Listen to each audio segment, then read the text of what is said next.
What's going on, guys? Shane here. So when I was at Evolve MMA, I had the honor of training with the most decorated Muay Thai champion in history and arguably the greatest clinch fighter of all time, Chu. Now this is a Thai clinch crash course taken from an hour-long personal training seminar that I did with Chu. So let's get right into it. The first thing he's demonstrating here is the importance of getting your hands on the inside. It's the more dominant position, you have more control, you'll be able to stop your opponent from throwing elbows and punches, plus you have the superior angle for these linear strikes up the center of the body. So if at any point in the fight you close off the distance, ideally you want to get your arms on the inside, grabbing on the triceps in the steering wheel position. This is a great way to control your opponent, to break their posture and balance, and like I said before, we're stopping our opponent from throwing elbow strikes by pinching their arms close to their body. Now you still can be in an advantageous position with your arm on the outside, but we'll get there in a second. Let's next talk about hip positioning and stance. So you want a wider stance, a little more than hips width distance apart. You're going to bend your knees slightly and lower your center of gravity. And you want to keep your hips square to your opponent. Once you start turning and twisting, you're giving your opponent the dominant angle, and they're going to be able to break your posture or take you down. Right here I'm asking, what do I do with my head? And he said, just keep your chin tucked, but you have to be wary of up elbows right here. So it's always going to be changing. Your head's always going to be moving. You need to protect that from elbows, but you also have to keep good posture so that your opponent doesn't pull your head down for knees to the face. Now switching the position up here just a bit, instead of keeping both of my hands on his triceps, one hand is going to grab the back of the head, not the back of the neck. You'll have more control grabbing the back of the head. And here he's introducing the swim. So now he's swimming his arm through to get in the more dominant position. I will then swim my arm through. So when you're clinching, when you're fighting with someone, it kind of just becomes this game. It becomes this war back and forth of who has the more dominant position, the better grip, the better angle. So you'll see that hand fight here going back and forth. I try to get my arm on the inside. He immediately switches, gets his arm on the inside. So it's this back and forth. You're constantly fighting to get that better position. And you're doing that with both hands, both sides. Now we're going to set up our first sweep from this position. So Pech has one arm on the inside, one hand on the back of my head. He steps in between my legs and he does a slight knee bump as he pulls my head down and lifts my arm up. So the way I like to think about sweeps is picture a recycling sign. Pull down on the head, lift on the arm, and bump with the knee. All of the force is moving in the same direction, just trying to get our opponent horizontal. So here he wants me to step with my right leg on the inside of his leg. We're going to get this slight knee bump here, and as we do that simultaneously, I'm going to pull down on his head with my left hand and push with my right to get that sweep right there. Now he wanted me to pull down on his head more and get a little bit more of that forward hip movement here. And you can see there's a slightly better dump on this one here. Now to make that sweep a little more realistic, you're going to be kneeing a lot in the clinch. So you want to time it to the point where as he's throwing that knee, that's when I take that step in to block the knee and also knock him off balance for that dump. Now that same position, but we're going to rotate in the opposite direction. He's going to push on the head and pull on my arm, and he wants this circular motion here to spin me like that. Similar to the first sweep, we can step on the outside and knee with the opposite leg, again pulling on the head, which looks like this, and then I tried myself on the same one. So I'll take a step with my right on the outside, and I'll knee with my left leg as I pull down on his head. But again, he wants me to stand my ground with my hips. Instead of drawing my leg back, pull your opponent over your hips. It's almost like you're tripping them over your legs. Now we're going to look at the body lock. Chu got me in a tight lock and he said, get out of it. How would you get out of this? And I was struggling. So he said, all right, do it to me. I got a body lock. And what he did instantly was just lower his level and he pushed on my lat muscles to break that grip. And I got to tell you, this guy feels like he's made of iron, just super strong. But you can see in the video, it's subtle movements. It's just very important attention to detail. And that's what he's showing here is just by adjusting your arms, instead of keeping it on the high back, go for the low back, and it makes it so much harder to get out. And again, I'm forgetting to push on the lat, so I tried it again. The high back, easy to break that position, but then he does it again with the low back. And this is where you can see I try that same movement, and it doesn't work. It's really hard to get out of that position because of the angle of the arms. So now let's look at some sweeps from the low body lock.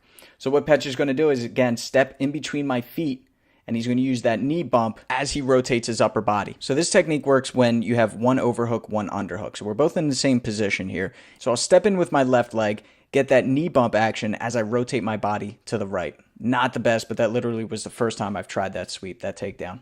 And again, step, rotate, pull, not bad.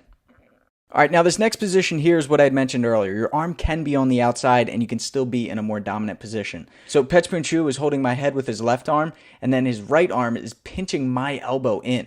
So it's a very uncomfortable position on the shoulder, and it really does break your posture quite easily. So now I'll do the same position to him. So I'm pinching that arm with my right, and then the left holds onto his head. And instead of the sweep, I can also step to the outside to break his posture and land knees to the body. Now let's look at a defense for this. I'm going to try that same setup for the knee again, and I'm going to get dumped on my butt. So this was a really cool one. So I step to the outside to throw that knee. What he's going to do is follow that leg as it draws back. You see that? So let's watch that again. His right leg completely follows my left leg. He stays tight. His hips stay close to mine. Then as that foot hits the ground, that's when he continues the momentum and spins through to knock me over. So let's look at this movement again. He takes a step back to create distance to throw that left knee. And I just take a step forward with my right leg, keeping my hips very close to his, and then follow that momentum through for the takedown. And on the opposite side, same thing. And once you get it, once you find that rhythm, it's effortless. It's really not strength. It's just timing and leverage. All right, now he's just showing one way to defend knees, to kind of brace for it. So stepping in past the point that's going to do damage, the tip of the knee. Again, due to leverage, I'm off balance here, and it's easy for him to knock me over. He stresses the importance of that uppercut motion with the underhook, really lifting your opponent off the ground. So when your opponent's throwing knees, only one leg is on the ground. And that's the ideal time that you're going to take someone down. So he throws a knee, I'm finding this pattern, I'm finding the timing, I step in, boom. I probably could have put a little more of that uppercut motion and rotation to take him down. All right, next position here, very uncomfortable one. I've called this crab crackers because it looks like those tools that you use to crack crabs with. Very uncomfortable, really pinches on the throat, on the head here. And you get sort of a claustrophobic feeling. And he said, how do you get out of here? And I said, how about the Great Wall defense? And he said, how about no? I'll just dump you on your ass again. Actually, no, he said that could work. It can work, but it's easy to take someone down. He said, alternatively, what I want you to do is keep your opponent close, and we're going to set up another sweep. Hips in, hips got to be in nice and tight from this position. You're trying to make it uncomfortable for your opponent by digging your head into their chin or into their neck, and you're holding on nice and tight. You're also breaking their posture by bending your knees. You can even do this hopping motion here. It's going to drain their energy. Now, this is how you escape it. It's all about the angle. So he's stepping around now to get to my backside. But he said from here, your opponent may be strong. They may be able to overpower you and just break you down.